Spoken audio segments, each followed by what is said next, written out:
So here I am backstage at the Camden Roundhouse with John Frusciante from the Red Hot Chili Peppers. John, how are you feeling about tonight's gig? It hasn't happened yet. I really can't say that. You know, these kind of things are up to chance. You never know how it's going to be. We used to be more the same every night, and now we're usually really good, and sometimes we're really bad. Really? Well, if you have to go it's better to be those extremes to generally be really good, and when you're bad, you're really bad. And so you really never know what it's going to be. So I can't honestly say how I feel about the show till it's over. What do you do to get ready before a gig? Because I think, was that you just strumming there backstage? Heard a little bit of action on the act? Yeah, I was playing along with Ozzy Osbourne, Randy Rhoads, Diary of a Madman. Is that usually what you get up to backstage these days? Well, I have 9 iPods worth of music, so that 9? I can put me on tour. Yeah, so it could be most anything. There's no. How are they separated? Is that like one per genre or one per artist? What's going on? Well, I do it at the high sampling. What's it called? The format. Blah blah blah. Fuck, I'd like to recommend it, but I can't remember. But whatever the best sound quality is, that's how I have it. So I can only fit 50 albums per iPod. Right, okay. So it's probably it's less actually than a normal person would have on one iPod. But much stronger, better sound. Better sounding, yeah. I hate the sound of the iPods the way they generally do them. Like I used to have them and I gave them away, and then I realized I could have the better sound quality. And I'm enjoying this now. I've heard the Samsungs are good. You should try one of them, John. Now, listen, this is a tiny little gig for you. Very small venue for the Chili's to play, but it's an important venue for London. I mean, the Doors played their only UK show here. Pink Floyd, The Who, at this place. The Doors Are Open? In the movie The Doors Are Open? Yeah. But I thought that was the Roundhouse. This is the Roundhouse. This is the Roundhouse? Yeah. Oh. But they don't call it the Roundhouse now or something? No, they do. Really? Yeah. Nobody told me that. Yeah, you're here. You're here at the Camden Roundhouse. Welcome. Thank you. So, I mean, have you got any kind of bands that maybe have played here that you look up to? I mean, I was kind of thinking, you know, the Stones, lots of people look up to, Pink Floyd. Oh, yeah, I like all those groups, the Stones, the Doors. Mm. What about English music generally? Generally, I really like English music. Yeah, it's, you know, there's you know, English music, American music. That's usually, you know, as far as rock music goes, that's, you know, a lot of good stuff. I kind of think, you know, you as a band, you've got a kind of a bit of a punk history, and a lot of that is obviously, you know, there's a lot of great American punk, but kind of lots of good British stuff as well. Did you feel like you were more into that New York punk scene when you were younger, or? No, the first stuff I got into was the stuff from here, and then you know, it's kind of mixed up because I was really young when I was 9 years old when I got into that kind of music, but it seems like my first memories are like the Sex Pistols and the Clash and stuff like that. I you know, but I moved on to the American stuff really quickly.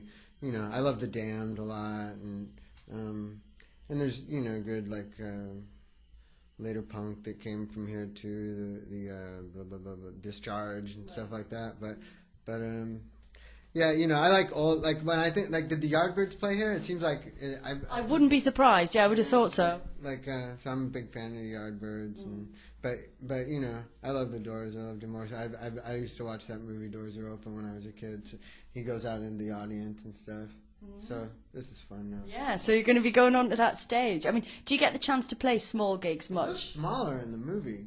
Is this the same place? It's tiny. Honestly, when you get out there, when you see it full of people, it's going to be like just a postage stamp. Tables around this, because I remember he goes over to the tables and the little banisters. I think we've had to take the tables out because we've had so many people queuing up to try and get in. Everything's been removed except like the mixing desk. That's it. Okay. But do you get the chance to play small shows much? Like, I mean, obviously, you know, do a lot of big gigs. Last time we saw you in London was probably Hyde Park for most people. Do you kind of play little shows at home? Do you play maybe each other's weddings, christenings, that kind of thing? No, we played a show at the Roxy in LA, which is really small, a few days ago, and we played at a club here in London about a few months ago. We recorded it to be played on the radio, and you know, we do it once in a while. Our music's really much more suited to be played in a big arena. You know, we've adapted to our environment in a way. You know, it used to be. I used to think we were really out of place in arenas when we first started playing them. You know, like I didn't feel like our music was meant to be heard that way, and I was kind of like, I was real unexcited about it back in like 1991, 92.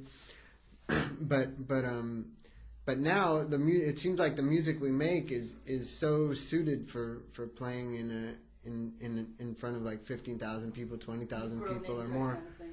Yeah, the music. I feel like subconsciously the music ends up being written to have that big explosive thing that can, that really gets across in an arena, because it's a totally different kind of songwriting, totally different kind of playing, that gets across in a place that big. Place is small. It's kind of fun for us to play them because it's a sort of it's a different way of thinking, like you don't have to project as far, so you can get more into the details and things like that. But we're accustomed to projecting far, and like we've got like the hardest hitting drummer in the world, and just the sound of the band in general is just. I mean, we played on a show yesterday with like 6 other bands, and we've got to be at least 10 times louder than everybody else. That's just who we are. Yeah. So I like playing in arenas and stadiums and stuff. I think it's how we're meant to be heard at this point, We've had such an overwhelming response. People trying to get into this gig, desperate, volunteering to donate various organs, things like that, just to be here. I mean, why do you think the British love you so much? Because, we really do. Yeah, I don't know. I love you too. It was interesting. I mean, England's always been supportive of us, but especially, and by the way, like I would say at that time I was listening to like 99% English music or something and then their record really specifically took off in England. I felt like I must have grasped something of the culture or the inside of the spirit of the people or something by going so deeply into studying all the English music that I was into at that time. Yeah.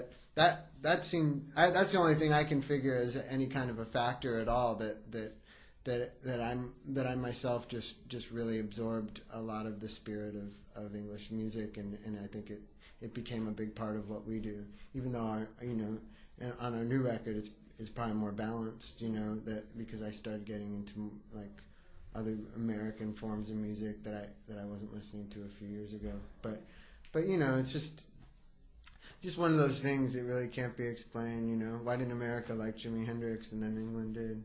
We did. We loved him. He was.